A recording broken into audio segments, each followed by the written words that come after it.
What's going on, everybody? It's your boy Payne. Welcome back to another Tower of God New World video. Okay, guys, real quick, gonna cover two things today. We're gonna do a showcase for another SSR Plus, tell you guys how to use him, what he's all about. That's right, it is a he.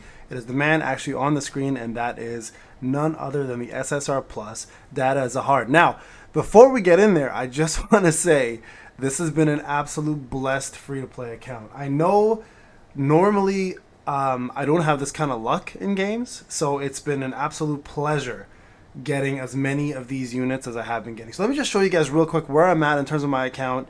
I'm playing very casually. I'm making content for it, and I'm actually advancing it as I make content. So I'm at 918 for the adventure mode. This is currently where I'm at right there, and you guys can see some good rewards are starting to pop up. And I'm actually trying to now save my Suspendium for the next upcoming banner, which I'm hoping is going to be a premium banner. I'm not sure how they're going to handle premium banners, whether it's going to be a brand new currency that you can use Suspendium towards, or if it's going to be a brand new currency that we won't be able to use Suspendium towards at all, and it has to be, you know, either through events or purchase somehow.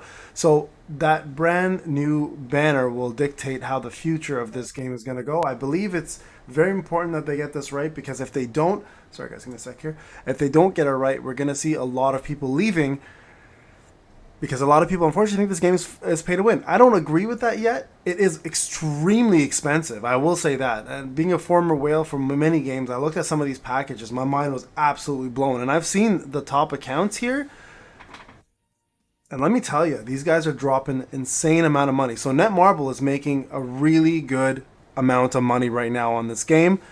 They just gotta keep going with the flow of keeping their audience happy and keeping their players engaged, and making sure that it's fair across the board, right? The honeymoon phase of all gacha games eventually ends, though, so we'll see how it looks after a few months, but right now it's killing it. Now, going to my free-to-play account, as you guys can see here, the first buy has not been touched. I was going to dictate that my account is completely free-to-play. I've actually been very, very lucky. So let me go show you guys what I currently have. So I actually pulled a dupe yesterday of Machini over here. So Kun Machini, and it was a hell of a surprise. I was so shocked. But I have 4 SSR pluses now. My first one here was from rerolling, right? And my second one was from a pity.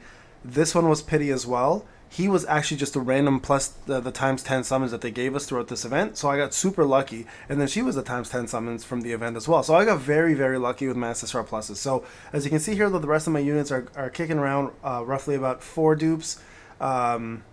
3 dupes, 1, 1, 1, 1, etc. Right? So there's a few here that have a few good dupes, and then of course my SRs are kind of doing the same thing. So this is the account that I'm currently using.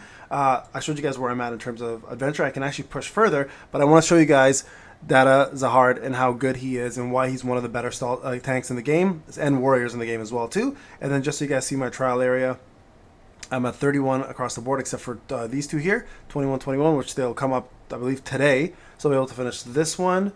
This one here today, and then the following. No, actually, this one is today, which I actually just finished. Yeah, sorry. After reset, it'll be this one, and then this one the following day, and I'll be able to catch up all of 31, and then push further. And you can see here on the Trial of Chaos, I'm at 87. Really, really good way, by the way, to get yourself some tickets. So many tickets. You should definitely push this.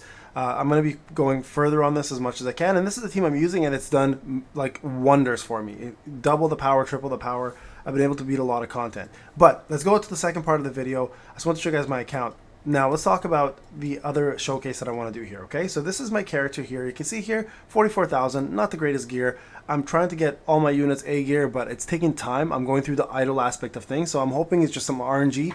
And then if not RNG, I'm going to pull that gear from the actual Alliance shop, which I've explained to you guys in another video, where to pull this. But there's the store. I'm almost ready to get my first A gear here, and I'm probably going to focus on getting it for either Evan or Evan Chaos. So those are my two main, either my support or my main DPS. The other two tanks are Immortal Sustain tanks. They don't need as crazy gear because their kit kind of plays a part for them, right? So let's talk about him real quick. So first off, he is a green element, right? So he's strong against blue, weak against red, and he's a warrior, deals physical damage obviously, and a fisherman, specializes in one-on-one combat.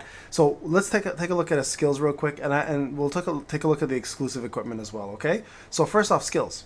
So tier 1, bites into an enemy 2 times to deal 200% of Data Zahard's attack as damage per hit, applies bleed to enemies for 10 seconds, and knocks them down for 2 seconds. Bleed takes target takes 20% of his attack as damage every second. Tier 2 pierces the enemy, decreasing their defense by 30% for 10 seconds. Piercing attack does 300% of his attack. Don't even think I'm going to say these names, by the way, guys. So, as damage to the target, bleeding them for 10 seconds, knocking them down for 2 seconds. And so this one essentially does the bleed only. This one does the defense down as well for 10 seconds. And then, of course, Leviathan, which I can obviously say. Data Zahard teleports to the rear, unleashes Leviathan towards the center of the map. The explosion deals 400% of his attack as damage in the range, burning them for 10 seconds. Burn damage takes 40% of his attack every second, and then increases the defense and does everything else, right? So he becomes invincible when he does this special. So very, very powerful special, and this is kind of what gives him the invincibility, okay? Actually, I think it may be something else that gives him invincibility. Well, the special definitely does give him invincibility, the last one here, right? That becomes invincible while using all special moves, so all of these are all going to make him invincible, so he doesn't take any damage during them. Okay, so his Golden Needle, Data Zahard's evasion increases by 100% or 100 for 10 seconds, which is a lot. Upon evading, Data Zahard counters his attack with a Golden Needle. The Golden Needle deals 100% of his attack as damage to targets 3 times and jolts them. Every 10th counterattack enhances Golden Needle damage, dealing 200% of his attack and stunning them for 2 seconds. Okay, and it also hits other nearby enemies. So really, really powerful, especially if you can get his evasion up even higher. Now, to get more evasion, by the way, you can push for this right here. If you can get him up to this tier right here, it'll give him an extra 100 evasion right from the get-go. So watch this. Let's see if we can. I don't think I'll be able to. Yeah, I don't even have enough. So I'll do this for now. I'm just going to use it. You'll see his swiftness goes up, right? At least by 10, which is great. And that'll give us a little bit more suspendium as well. Sorry, let's go back. Let's go back into him and go through the rest of his skills right here. So Data Zahard's magic resistance increased by 20% for 10 seconds when using the power of Black Hole Sphere. The Black Hole Sphere creates an explosion, dealing 300% of his attack as damage to nearby enemies, knocking them back, and then also silencing them, which is amazing because the silence will actually not allow them to do any active moves or special moves at the same time, so they're just doing basic attacks. So very, very powerful special, and one that he does fairly often, actually. And then lastly here, Data Zahard weapon transforms according to his remaining HP. For 3 seconds while the weapon is transforming, and you'll see this during the fight, Data Zahard becomes invincible and the weapon does not revert to its previous form, right? And these are the weapons that allow him to do his specials that you saw over here. So while he's switching his weapons and transforming them, he becomes invincible. While he's casting it, he becomes invincible. So let's take a quick look at his exclusive, right? Lycalicus? I hope I'm not butchering that. So his level 1, Data Zahard recovers 100 energy and 5% of his max HP when changing weapons. So this is a great way to recover some energy and do his special faster, and also some of his HP. At level 2, he's physical damage reduction and magic damage reduction increased by the same amount when Black Hole Sphere activates. So he does both now. Before it's just magic, I believe. Now he's going to do physical as well. Data Zahard's evasion increases by 20 when Gold Needle activates. Every 5th counter enhances Gold Needle rather than every 10. So it cuts it by half. And then lastly, Data Zahard uses his special move before dying when taking fatal damage during battle, so you can pull off a last Hail Mary special. So a very powerful exclusive weapon. If you're free to play, this is going to take you some time to obviously max out, but it is there and it's very, very strong. Okay, so let's go into here and actually show you guys what he's all about. What is this? Sure, golden opportunity. Cool story, bro. 918. So let's try it out. You guys can see. So currently he is sitting down here.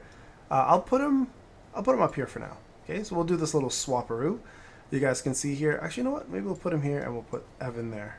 So that way I have Evan can stay alive a little longer. So the team I'm using is that right now, and the reason why is I have 2 stall tanks. Evan Kale does obviously AoE and immortality while she's doing her special. Evan obviously keeps people immortal. So this is a very survivable team. This is all about survivability. And then I have 2 main DPSs, Evan Kale and Wang Nanjia. So you can see here, watch. So watch his damage. Like, look, he changes weapons. He's taking 0 damage there. Let's slow it down here. He takes a little bit of damage there. Again, switching weapons, right? And now this is kind of where you pull off his super, right? She does her AoE. He's going to do his AoE now. You guys can see the meteor is dropping, right? So he already went to 3 weapon changes. And then you can see here, everybody pretty much does AoE damage to everyone in front. And look, his health still remains the same, and it's going up now. And he just died there because he lost his weapon stopped switching, right? But at that point, what normally happens is I already have everyone dead because they're all focusing on him. he pulls off an AoE, he does the defense down, he does the bleed, he does the burn, and then of course I've got burn from Evan Kale, and then Wangnan over here does his AoE, and pretty much destroys everybody. So if you look at the battle stats, right, look at he and Mashini took the most amount of damage, right? Now she does obviously take a lot of damage as well, but she's really there to do the bulk of the damage as well too. Like you can see the two of them. Now she is actually a higher dupe, but she's doing less damage than him. And she actually has better gear than him as well too. So you can see here Data Zahard actually does hold his own as two roles, as a tank and as a damage dealer. So we'll go back and show you guys another battle real quick. You guys can kind of see what he's all about. And the reason why I'm doing these showcases, guys, is for you guys to kind of understand these units better, how to use them properly, where to use them, and then whether they're worth pulling for when you have the opportunity to get them, right? So very, very good character. So let's just do another little showcase here. See if we can do some more damage and perhaps do some more stall tanking. I'm going to leave it on auto. I normally play manual, but I'm going to leave it on auto. Let him just do his thing. So right here, he's going to switch, right? He's switching his weapon right there. He won't take any damage from that. You can see the weapon changed. You're going to see the switch again one more time before he does his ultra, right? So watch. See, this is what I mean. Everyone's doing AoEs. Like I have a very heavy AoE team, and purposely I'm creating a cleave team here to just massively take everybody out. Look here. All the meteor is dropping. It's going to hit everybody across the board, kills most of the units, and now he'll survive and heal a little bit because of the Evan immortality, his hunger, right? You can see here, and then just one unit left now. So this is what my team usually ends up looking like at the end of it all, right? And again, this is a complete free-to-play account, guys. Like there's no paying here. This is just complete luck, obviously, on my end from getting the units that I have. But look at the damage now, right? They're all pretty on par. And then he took on par almost the same amount of damage. Now, I have a lot of immortal characters for a reason. Again, sustainability is key for a lot of this to work. All of these characters are sustainable to some extent. So keep that in mind when you're building a team. Sustainability, immortality, proper buffing, a cleave team will take you probably super, super far. Now, Hats works really well when you dupe him really high. He's a good single target and an AoE target DPS, but I don't have him duped up enough, so I'm not going to be using him. So these guys here do what I need them to do, that survive and deal a lot of damage. All right, guys, I hope the showcase was good. I hope you enjoyed it. Let me know what you feel like in the comment section. If you have any changes you want me to do to this showcases or any type of adjustments, I'm more than happy to do it. This is Payne. Thank you guys for watching. I'll see you guys in the next one.